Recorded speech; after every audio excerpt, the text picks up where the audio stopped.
दोस्तों, ये कहानी एक लड़का और उसकी पत्नी की है। लड़का जो एक सेठ के यहाँ नौकरी करता था, बहुत कम पैसे कमाता था, लेकिन बहुत ही खुश था। उसकी पत्नी बहुत सुंदर थी, जिससे वह बेइंतहा प्यार करता था। उसकी पत्नी के बाल बहुत ही लंबे व सुंदर थे। वास्तव में वह अपनी पत्नी के बालों को बहुत पसंद करता था। एक दिन पत्नी के बालों में लगाने वाला हेयर क्लिप टूट गया।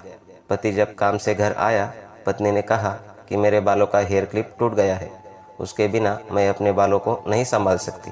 यह सुनकर पति बड़ा दुखी हुआ और बोला कि मैं तुम्हारी हर ज़रूरत को पूरा करना चाहता हूँ, लेकिन मेरे पास तुम्हारे हेयर क्लिप के लिए पैसे नहीं हैं। मेरी अपनी घड़ी 1 महीने से खराब है, मैं इसको ही सही नहीं करा पा रहा हूँ। पत्नी ने कहा, ठीक है, मुझे कोई खास ज़रूरत नहीं है।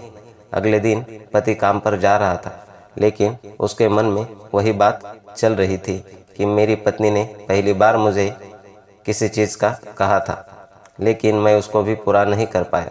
फिर उसका ध्यान अपनी खराब पड़ी घड़ी पर गया और उसे घड़ी सुधारने वाली दुकान पर जाकर कुछ रुपए में बेच दी।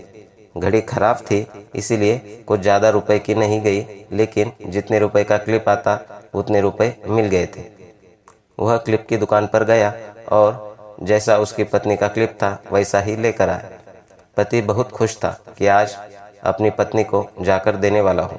पति घर पहुँचा तो देखा कि उसकी पत्नी के जो लंबे सुंदर बाल थे वो बिल्कुल छोटे करवा लिए हैं। पति ने यह सब देखकर पत्नी से कहा कि ये इतने छोटे बाल क्यों करा लिए हैं? मैं तुम्हारे लिए नया क्लिप लेकर आया हूँ। पत्नी ने कहा, मैं बाजार गई और अपने बालों को बेचकर आपके लिए घड़ी ले आई।